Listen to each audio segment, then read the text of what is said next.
Assalamualaikum warahmatullahi wabarakatuh. Waalaikumsalam warahmatullahi wabarakatuh. Alhamdulillah anakku sekalian, bagaimana kabar pada pagi hari ini?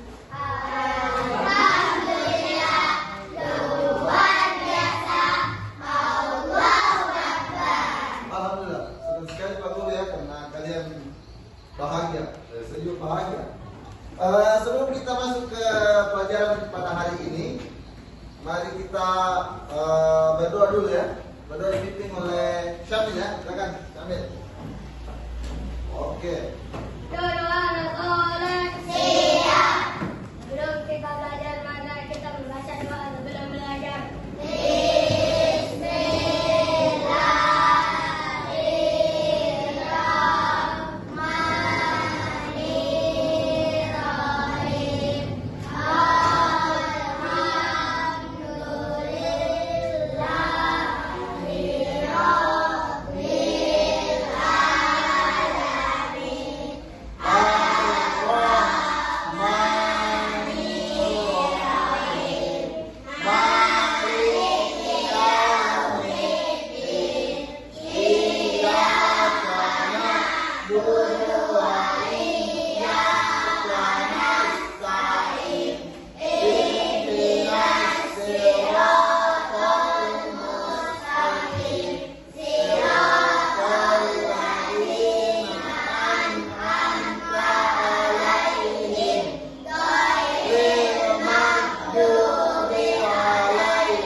Waalaikumsalam warahmatullahi wabarakatuh.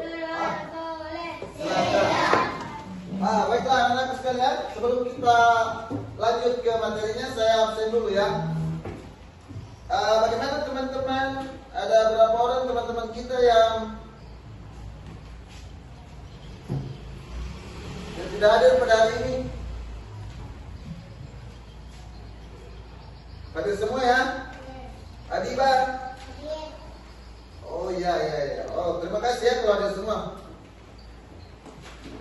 Baiklah anak-anakku sekalian, kalau hadir semua alhamdulillah ya, karena tidak ada satu dari teman kita yang berhalangan. Jadi kelas kita lengkap pada hari ini. Topik kita pada hari ini adalah P5 ya, profil pelajar Pancasila dan rahmatan lil alamin. Materinya adalah ini lihat yang tertulis ya. Ekobrik, judul proyeknya adalah pembuatan pagar pojok baca dan sampah plastik. Oke, ada yang sudah tahu ini kan? Belum? Belum ya? Kita jelaskan dulu apa itu. Jadi ini ya, belajar adalah jembatan menuju impian. Setiap langkah kecil mendekatkan kita pada masa yang lebih baik. Dimensi profil pelajar Pancasila. Kita lihat di situ ya, di lagunya. Kita nyanyi dulu. Bisa menyanyi? Oke, kita sama-sama ya. Biar Beriman dan bertakwa para Tuhan yang esa, berakhlak mulia, gotong royong mandiri,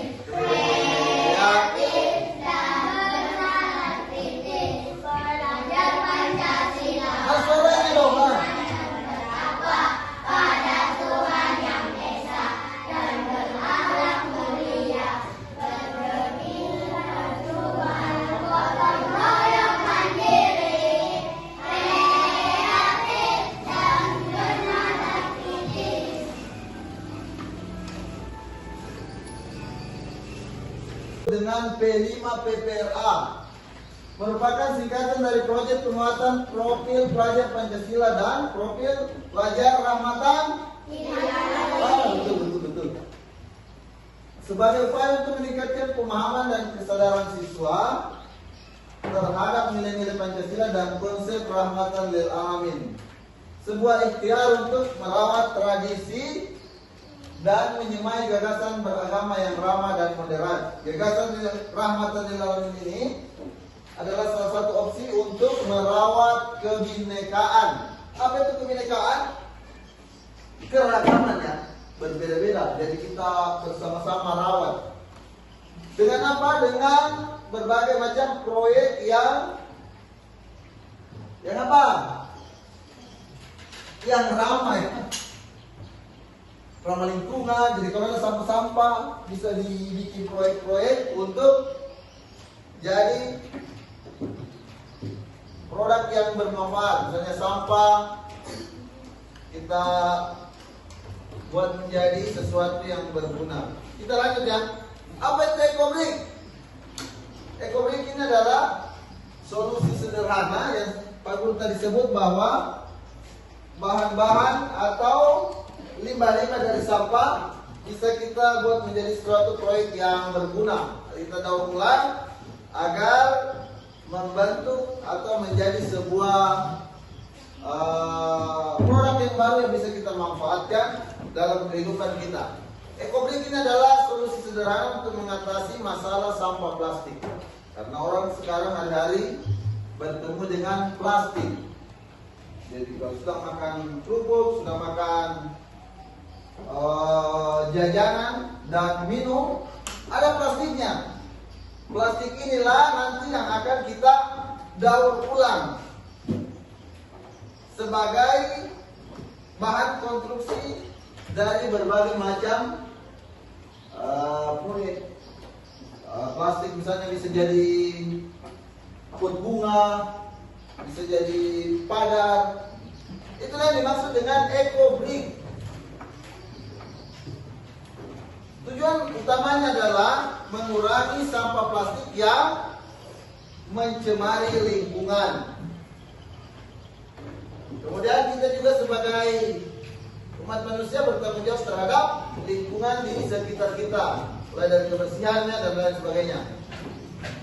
Ini coba dilihat, apa ini?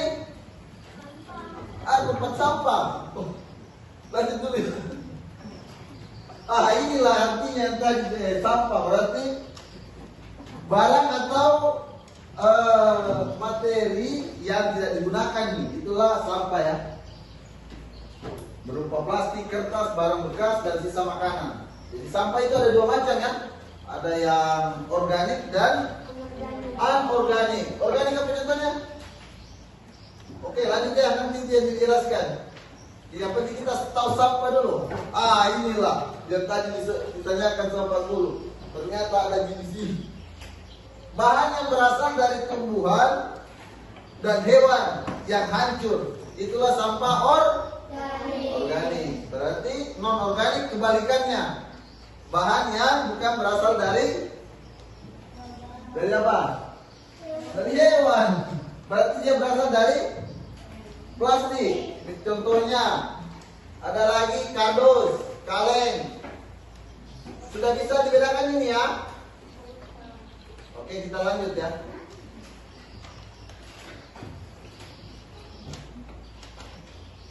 Ini sampah memiliki berbagai macam dampak negatif terhadap lingkungan.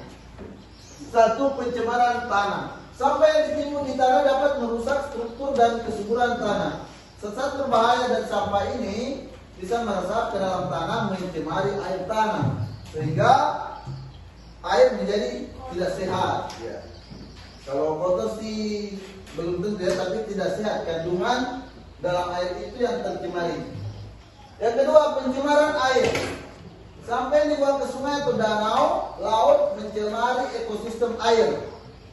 Plastik dibuang di laut membahayakan hewan laut, bisa memakannya dan terjerat. Misalnya kalau plastik dimakan sama ikan, bisa ikannya tidak sehat ya. Pencemaran udara apa contohnya?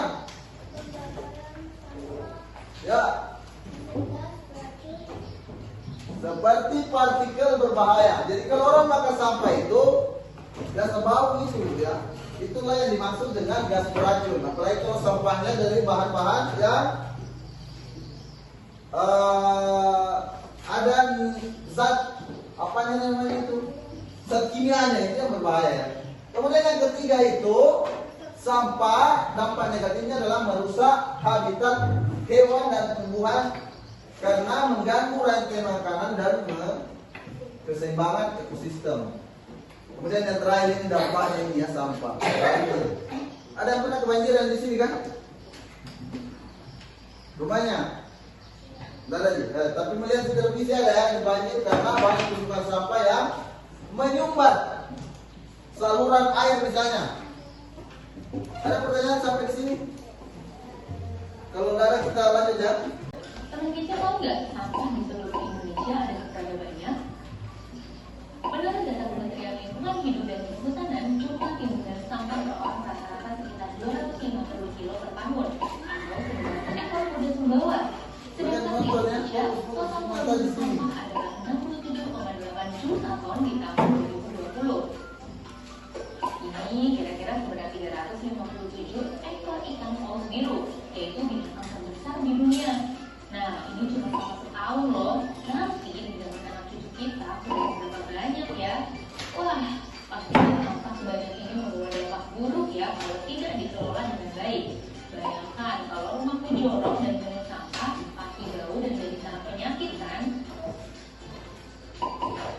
Dan sayangnya sekitar 60-70% sampah di Indonesia masih dibiarkan menumpuk begitu saja di TPA. Hanya 7% yang mulai didaur ulang. Nah, kamu bisa membantu nih untuk melakukan daur ulang di rumah supaya Indonesia jadi lebih bersih. Jadi, apa itu daur ulang? Pencemaran udara. Sampah plastik sering dibakar karena mudah dilakukan. Namun, gas beracun dihasilkan dari pembakaran ini. Gangguan kesehatan terutama pernapasan dapat terjadi jika manusia menghirupnya. Ketiga, bahaya mikroplastik. Plastik dapat berubah jadi mikroplastik jika terpapar sinar ultraviolet, panas, mikroba, dan gesekan fisik. Mikroplastik adalah partikel plastik berbentuk serat dengan ukuran 0,1 hingga 5 mm. Karena sangat kecil, seringnya mikroplastik termakan oleh ikan-ikan di perairan dan masuk ke rantai makanan. Bukan hanya di laut, beberapa penelitian menunjukkan bahwa mikroplastik juga ditemukan pada air tanah, air ledeng, bahkan salju di kutub utara. Para ilmuwan masih meneliti dampak mikroplastik pada tubuh manusia. Diketahui mikroplastik tidak dapat dicerna sehingga sebagian besar akan keluar bersama feses. Namun ketika jumlahnya sangat tinggi, mikroplastik sangat mungkin tertahan dan menumpuk pada organ tubuh sehingga berpotensi menyebabkan penyakit. Mulai dari gangguan sistem saraf, hormon dan kekebalan tubuh, hingga meningkatkan resiko kanker. Mikroplastik juga bersifat layaknya transporter, yaitu memiliki kecenderungan mengikat bahan-bahan lain seperti gula, logam berat, deterjen, dan pestisida. Saat masuk ke dalam tubuh, bahan-bahan lain tersebut mungkin saja terserap dan meracuni tubuh. Keempat, mengurangi hasil panen. Ini dapat terjadi karena kesuburan tanah berkurang. Penyebabnya adalah tumpukan sampah plastik di atas permukaan tanah yang menghalangi penyerapan air dan peredaran udara di dalam tanah. Selain itu, baiklah anak-anakku sekalian, kita akan melihat cara membuat eco brick ya. Kita lihat videonya. Silakan fokus lihat videonya ya. Cara pembuatan eco brick.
Baiklah anak-anakku sekalian, karena kita telah lihat tadi cara buat ekobrik, kita sekarang mau cari bahannya di luar ya. Oke, mari kita keluar.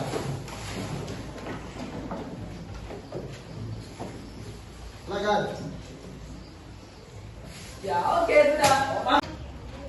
Baik anak-anakku sekalian, kita akan mencontohkan cara membuat ekobrik.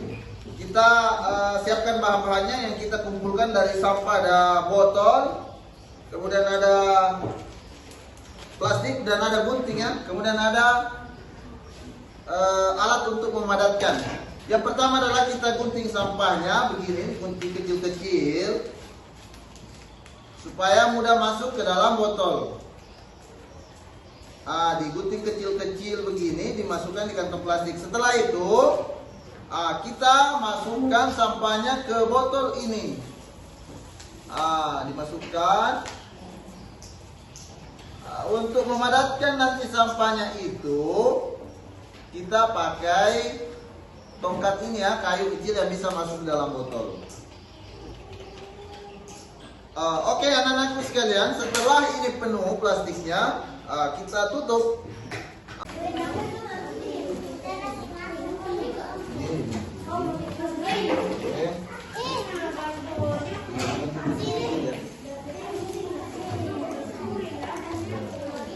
Yang ada guntingan satu.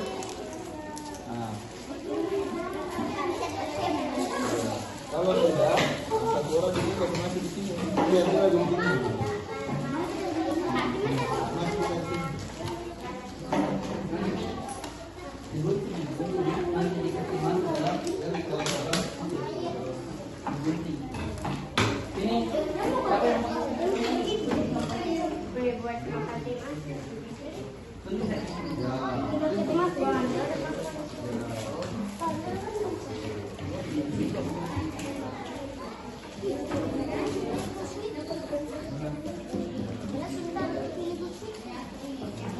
Yang tidak kebetulan memposting dia langsung kasih masuk dalam botol supaya tidak menumpuk sampahnya.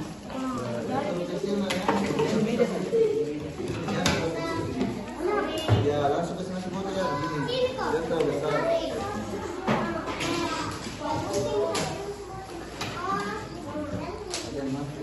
Dia terlalu besar ini, dia terlalu kecil karena dia tidak menjadi sampah lagi.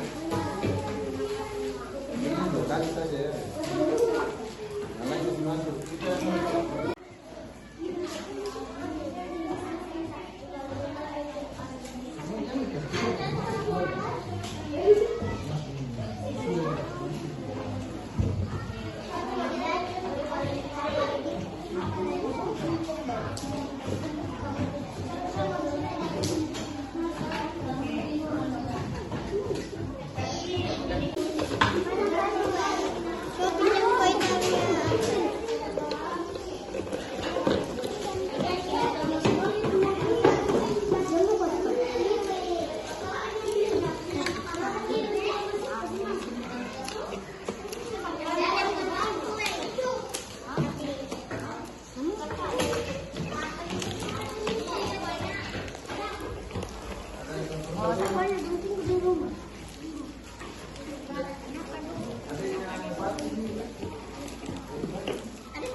Kecil potongannya ya, tidak besar.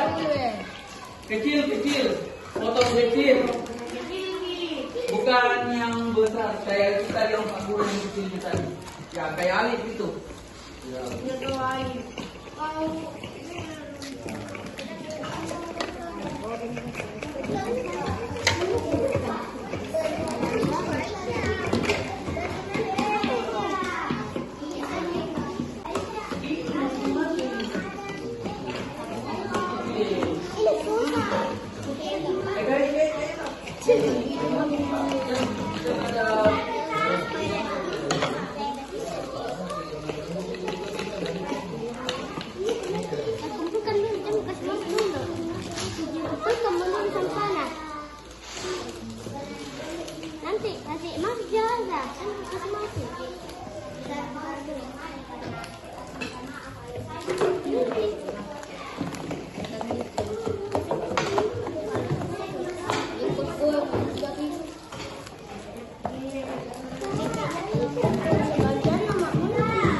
Yang dokter pakai yang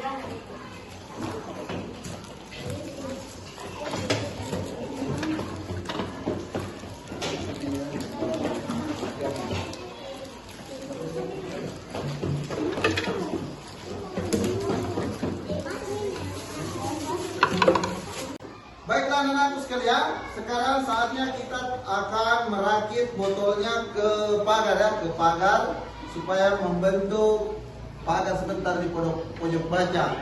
Sebelum itu kita tepuk P5. Oke, 1, 2, 3, tepuk P5.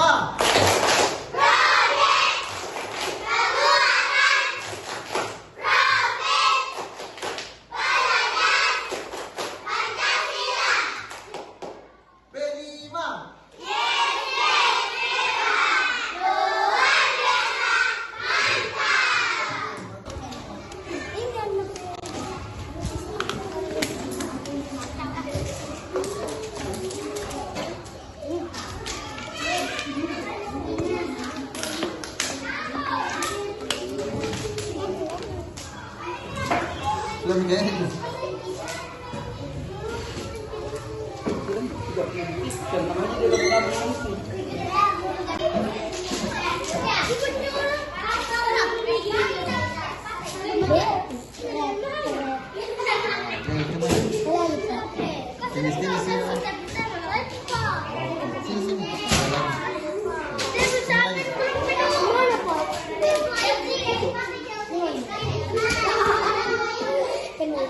Cukup juga banyak nih. Tempel ke bayar.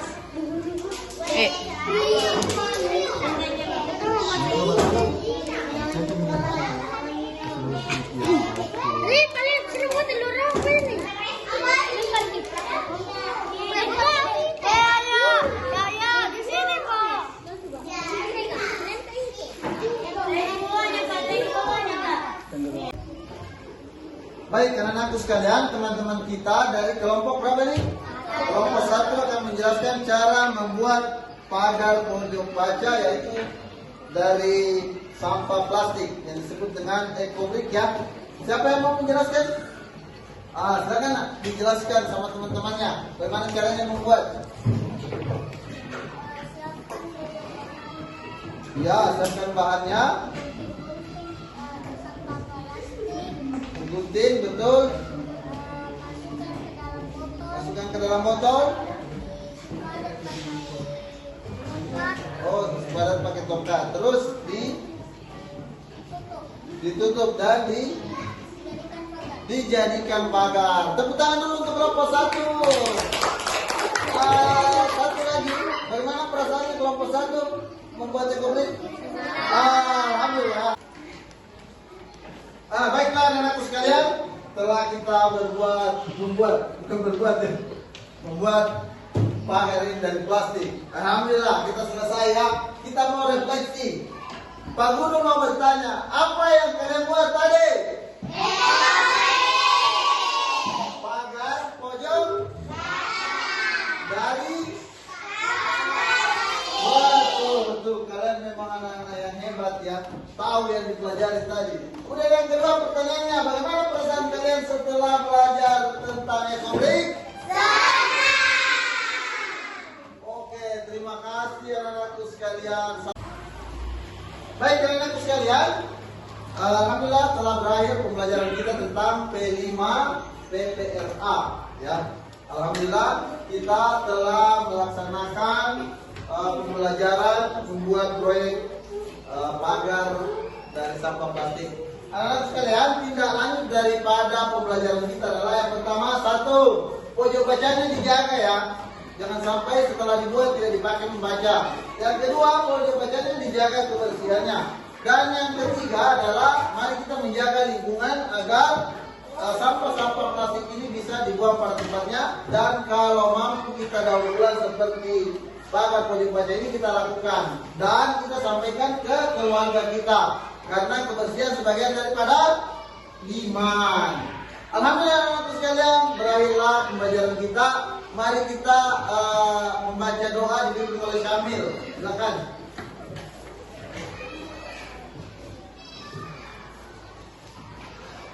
Doa soleh siap. Sebelum kita pulang mari kita membaca doa keluar pintu. Bismillahirrahmanirrahim. Bismillahirrahmanirrahim.